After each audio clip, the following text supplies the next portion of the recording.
Thank you for joining us here on Indivisible. I'm your host, John Stubbins. Welcome, America. You know, it's interesting. You know, I grew up as a fan of classic Hollywood, whether it was, Humphrey Bogart or, Jimmy Cagney or James Stewart or, people like Barbara Stanwyck from the Big Valley. So many different great actors that came up through classic Hollywood that I call it the golden era of Hollywood. And, my guest today is one of those people that came up through that wonderful era, a man of class, who knows how to get it done and represents that ilk, that level of pride that Hollywood really used to take. My guest today is Louis Gossett Jr., just an amazing actor. He's been in so many different films, like The Perfect Game, Little League Baseball movie that actually our company had produced. But this man, he won an Academy Award for his role in An Officer and a Gentleman. Enemy Mine comes to mind with him and Dennis Quaid. Another fantastic film, Roots. I can go on and on. Mr. Gossett was part of the Batman animated series, A Raisin in the Sun, 1961. Iron Eagle, who can forget Chappie? The Punisher, films like that. But so many different projects. John the Apostle sticks out to me. What a fantastic cast that was, and another great role for Mr.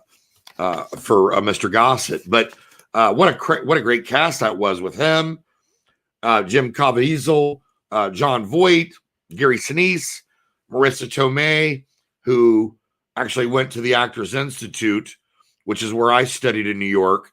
And by the way, Mr. Gossett is Brooklyn born and bred. It's where I lived in New York when I left my home state of Ohio. Brooklyn Heights, I know it well. And being a Brooklyn man, you got to love him. The Principal, Toy Soldiers, Diggstown. Diggstown's one of my all-time favorites. Bonanza, The Jeffersons, Police Story. Look, Louis Gossett Jr. has overcome cancer. He had prostate cancer back in 2010, which he recovered from and recovered nicely and is thriving. But we're thrilled today to have Mr. Gossett come on the show as we talk about his new film, which is The Reason. And we'll get into that in a minute. I want to play a short clip from the new movie, The Reason, and take a listen. I think that you have caused miracles. You fixed an irreparable cross, and you restored my vision. I didn't do that. Take it back. Yeah, take it back. I want to exchange my vision so you can heal Alex. I'm very grateful for the gift you gave me. But take it back. In exchange, I want you to heal Alex. James. Yeah. How long have you been a man of God? All my life. And you know it doesn't work like that. Just a phenomenal. I think that you have caused miracles. That there, and just still doing excellent work. And I want to bring on to the show, Mr. Louis Gossett Jr. Welcome to the show, sir. God bless you. It's a great pleasure to be here, sir. Thank you. We're thrilled to have you. By the way, audience, everybody knows we're streaming today live on pill.net, freedomfirstnetwork.com, Twitter, Facebook, and YouTube. Mr. Gossett Jr., we're so proud to have you. When I looked into your background and knowing that we produced the perfect game that you were also in, and we're proud of that Little League baseball movie, obviously. But when I found out that you were Brooklyn born and bred, Yeah. I was so excited about that because for 3 short years I lived in Brooklyn Heights, and Transplant. exactly. I finally learned about what good pizzeria was, right? You got that right. When you grew up in Brooklyn, what was life like for you there? It was ideal. It's still my love of my entire life. The way we were raised as post-depression children. If my parents didn't get home in time for dinner, I had a choice. You could go get some gefilte fish, some corned beef and cabbage, some lasagna. It depends on who was home. The same with my family.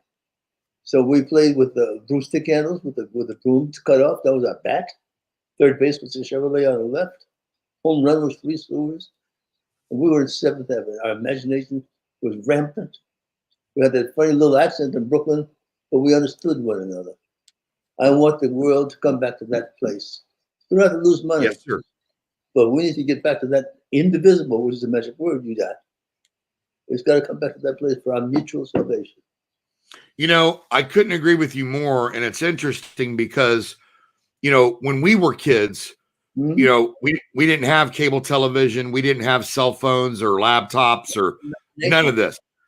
We had to use our imagination. And, you know, in the summertime, when mom would send us outside, we'd be outside from sun up to sundown. Yes. And wouldn't matter if we were with old ladies in the window. Look, it wouldn't matter if we were playing basketball, baseball, football, or if we were putting on a show in the park. You know, I'm an actor as well, and I it's interesting because when I started doing Shakespeare in the park, you know, it brought out a whole new side of me before I ever went to New York. And Absolutely. Yeah, you know that with all of your amazing work on the stage. well, I was enhanced by Morgan Freeman in Central Park and James Earl Jones.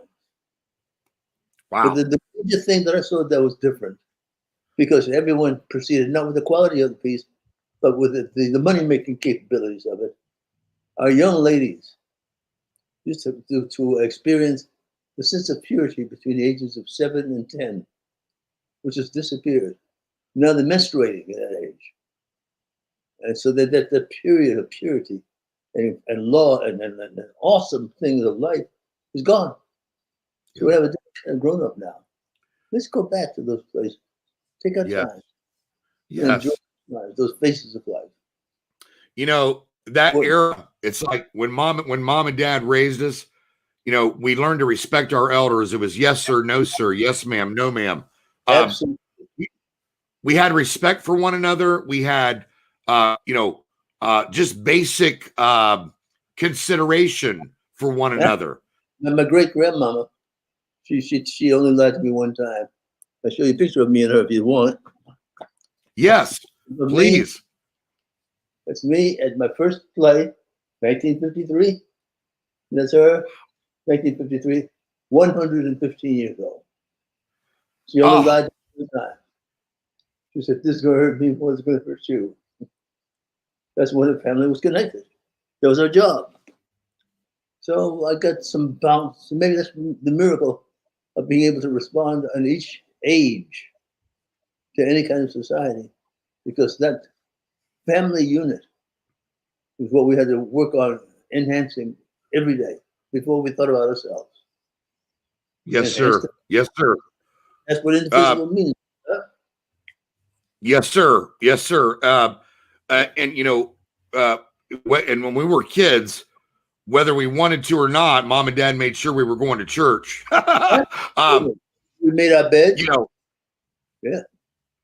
Yeah. And look, it's when you get older that you appreciate that. Absolutely. Yeah, absolutely. That's the direction of the making of America that we've got to return back to.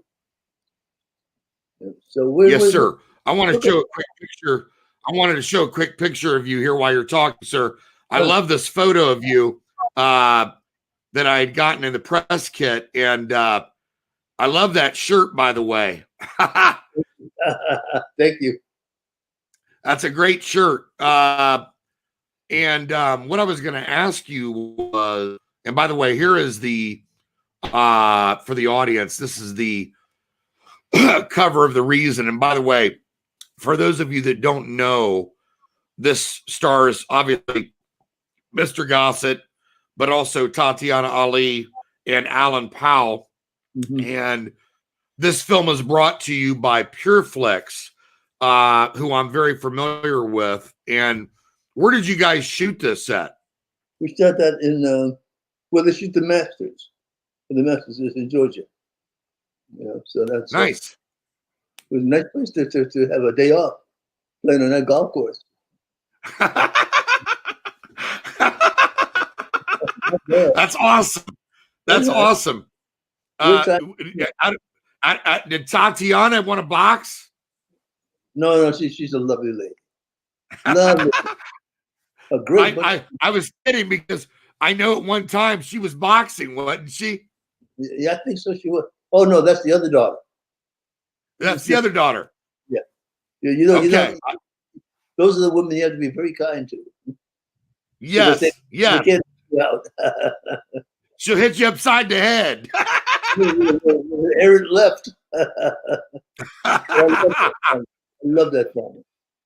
Talk to us. Tell the audience a little bit about the film. I know it's a faith-based hope, a family. Well, it's something that we have to remind ourselves from time to time. I was fortunate enough at the age of approximately 19 to go back to Africa. I didn't know where Tarzan was. I never saw him there. But I got to get into the field, not the jungle, outside in the rural Africa. And I saw this tribe called the Maasai. And I saw other tribes, and every place I went, and there was a system, since they're the oldest recorded civilization ever on the planet. How did they do that? And every age, you're expected to do something for the benefit of the whole tribe. You start 3, 4, 5, then together the flowers, juice, goat's milk, you put it in the middle before you think about yourself. When you get older, you have to go and hunt. Before you think about yourself, all the young men at the same time go there for the benefit of the whole tribe. The skin comes out, and it's clothing. The women get it, it's automatic. All the way to the elder, which is where I am today. So a responsibility hits your system. It's not just Africa. The responsibility hits your system about what can you do for the benefit of the whole. Some stories that have disfranchised and disconnected. It's maybe just for what it's worth. Tell these young people what to look for, and they will find it for you. When you go back in that rhythm of what you're doing for the benefit of the whole tribe, you get the inside idea that that's where this country and this world needs to go. Yes. What you do is for the benefit of the whole mankind. Amen. And through that energy, war disappears, dishonesty disappears, because you're doing it for yourself, for your people. All people are your people. It's an automatic thing. Does that kind of ring true with the theme of the film, The Reason? Yes, it does. Yes, it does. It reminds us, and I'm a minister, a blind one. He reminds me that he's taken my eyesight. And I've known how to do this and survive. And all of a sudden, I fall. I hit my head. By the time I come back on camera, I can see. So the scene that you see there is me telling him, who I think is a messenger from God, that I'll give it back if you save that kid and keep him alive. Wow. Very simple and very powerful. Yeah, it's fantastic. In fact, I'm going to play another clip here from the film. Take a listen to this, audience, and watch this. All I'm saying, Pastor, is that these things that happen, they're not magic. There's a scientific reason for how our brains work. Just like there's an explanation for that cross out there. Oh, you can come visit that cross out there anytime you want to. And I have, actually. A couple of times since that happened. I haven't figured it out yet, but I'm sure that there is an explanation for how that construction worker got it fixed so well so fast. Yes. Because it is a miracle. And I've already told you. And I already told you. It's a miracle. Doesn't it feel good to have somebody look out for you? There it is. Fantastic. Fantastic. You know, I look back on your body of work, and it's so impressive. I mean, I looked at it, and so many of the films I grew up with, watching, admiring. It's like even in 1992 with Diggstown, for instance. Okay, I watched if Diggstown's on, I'm watching it today. I still love that movie. I love it with Jimmy. Yeah, I mean, you were just phenomenal in that film, and your talents are so diverse. You go from a film like Diggstown, where you guys are running that scheme to perfection, by the way. And I love James Woods, by the way. Okay, now, and you go from and Bruce Dern, and then you guys go from that piece of amazing work to before that winning an Academy Award in An Officer and a Gentleman as Gunnery. I mean, well, the Marines made sure I did it right. They should have the Oscar. I'm a veteran. I'm a military veteran myself, so Yeah. I know when it's legit. I did everything but And- drink the beer. You were just, I got to tell you, sir, you were just amazing in that film. And that's another one of those films. Yes, sir. When it comes on, I'm DVRing it. I'm watching it later that night if I'm busy. Great That's- film. That's appreciated, sir. Oh Appreciated. yeah. What's on tap with The Reason? What's coming up with the film? What kind of events are you guys with the COVID? It's got to be tricky. What are you guys doing for this film, taking COVID into account? Well, see, there's a philosophy there. I'm in a part of society, and one of the famous lines in that society is that God could and would if he was sought. We have to realize who's really in charge. And he's going to be in charge, whether we like it or not. So those movies, the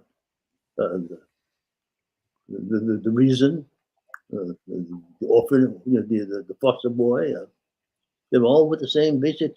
We are never going to be in charge. We're never going to be in charge. Amen.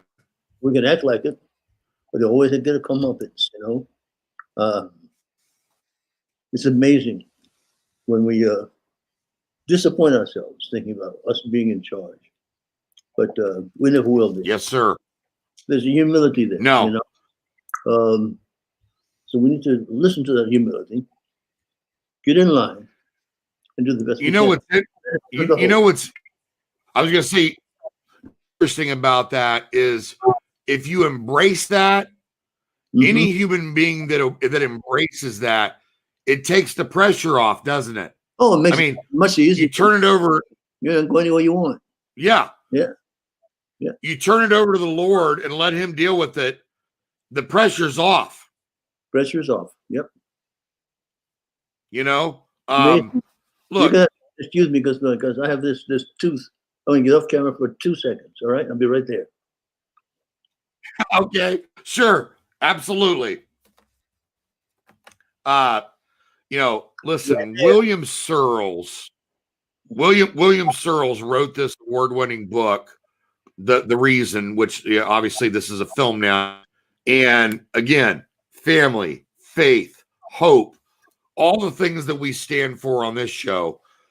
Everybody knows on my show, we put God first. We put our country first, our families, our faith. This is about family. It's about faith, hope, success stories in America. Right. You're not going to find better success stories than someone like Mr. Gossett Jr. It's amazing stuff. It's so simple, but simplicity sometimes is hard for us to understand. You know, it's like the Yes, saying, sir. What happens when God doesn't do what you want? It means that He's in charge, not you. You've got to be That's right. available for the message. And He's right all the time. Amen. Yeah. Even in Roots. God's Alex Haley said, God's timing is perfect, right? always. It's not. You were starting to say something. You started to say something. Roots. Sorry. Just like Alex Haley's mother always said, God was there. Never there when you want Him, but He's always there on time. Amen to that. Yeah. Amen. Yeah, That's yeah, exactly right. Yeah. So I'd love to speak to you further. I got to go to the dentist from this because I forget my dental glue. So I'll do a little Jesse Jenkins on you. Keep hope alive, you know. But I need to put some glue so I can continue for the rest of the day. Let me ask you this, sir. Mhm. What aside from do you have any other films coming up that you're working on? Yes, sir. The one that was most important, two of them are very important. One is called The Cuban. Fantastic film. It's called Foster Boy. Okay. But the foster child propaganda. It's surprisingly immoral. And this young man, based on the truth, wins a multi-million-dollar lawsuit against this corporation because they misused the funds that they used for him to be a better person. He never saw them. He got abused, and they took advantage of him. He never saw his money. It's now winning awards at film festivals called The Foster Boy. Okay. It's co-produced with Gotcha. Then you got go ahead. I was going to say, just real quick, I was going to just interject. When you brought up the foster situation, one of the things that we're heavily involved with right now, that's it's an epidemic in America, is the fatherless issue. Absolutely. And we work, I was going to say, we have a men's ministry, actually through Prelude, who did The Perfect Game. And we go all over the country with the men's ministry, but we also working with President Trump's opportunity zones to bring that challenge into communities where you don't have a father, they don't know God, maybe the mother doesn't know God. Everybody's situation is different, but we want to introduce them so that they can have the possibility of God. Well, the thing that was taken away from these children somewhere between slavery and today, all the children can identify with all the grown men and grown women. They remember who their father is, but they come as a bunch of kids. So they can identify everybody as their father. So there's a rule there. And there's a comfort. They belong to something. So when they go around the world, they're comforted to know that they have hundreds of mothers and hundreds of fathers and thousands of brothers and sisters. And that is the stick-to-itiveness. We need to put in this country, since we got those words, we hold this country self-evident that we are endowed with certain, by our Creator, with certain inalienable rights. And among those rights is life, liberty, pursuit of happiness. And we have to believe what we've written. We've written them hundreds of years ago. Let's look at them again. The James Madisons. Yeah. Yeah. It's not to go far. Just look up, open up the book. You know, One Nation Under God, Indivisible. Yeah. Yeah. Indivisible. That's right. You know what? That's why I named my show Indivisible, because of those words. You just hit the nail on the head. Yes, sir. I would like to get your thoughts because you brought up something very interesting.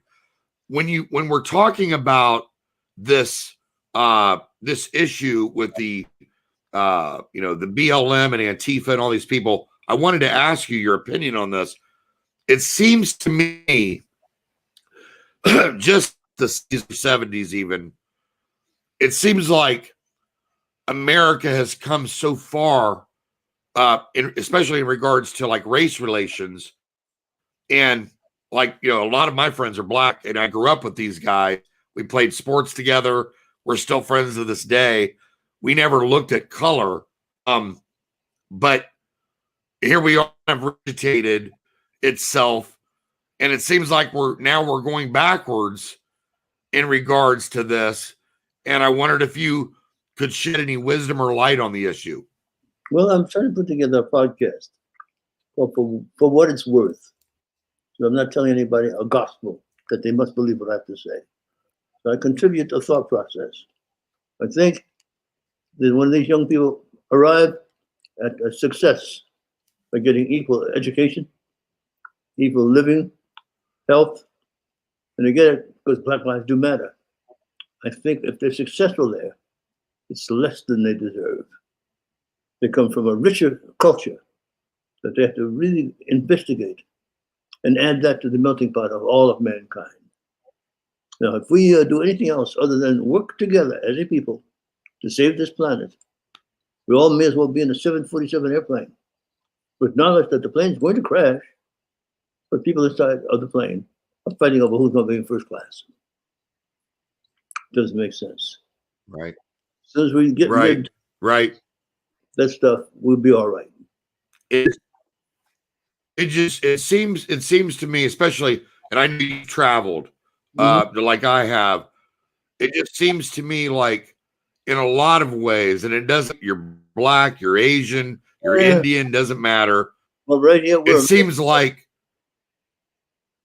well, I was going to say in America, there's, because in the military, you see this, in America, Americans are spoiled in a lot of ways. In many ways. They don't realize, they don't realize that when they think that they're oppressed or poor or whatever, they don't realize in other parts of the world, they'd be in a gulag or they'd be dead. They don't realize how good that they have it here. And you see it like your career, James Earl Jones or Denzel Washington or Oprah Winfrey or anybody that has succeeded. Barack Obama rose all the way to the White House and elected twice. And so when I hear this racism talk, it disturbs me because it seems like we got past that. No. First, looking at it honestly now. We're looking at it honestly. It'll go away. It's a guarantee. It's going to go away. Doesn't work for anybody anymore. But we're young folks. We're a young culture. It'll go away. Your son and my son will make sure it's going to go away. So I love it. I love it. Listen. I got to congratulate William Searles on an amazing book and brilliant man. Everybody. And listen, everybody out there, I want you to go see The Reason. Please. Again, it's PureFlix and you're going to be very entertained. You saw a couple clips today of what's a fantastic film. And on top of that, Mr. Gossett Jr. is still getting it done, okay? And getting it done in a big way. I'm going to have you stick around for a few minutes, sir. I just want to thank you for coming on the show. My pleasure. We were thrilled to have you. And I'm going to see you in just a couple minutes in the green room. America, I want to thank you for joining us. Look, Louis Gossett Jr. represents, to me, classic Hollywood. His life story, all the things he's been through, he's just an amazing American success story. And as you know, those are the stories we bring to you here on Indivisible. Thank you for joining us today. We'll see you next week. Got an amazing show lined up for you as well. God bless you, America. Good night.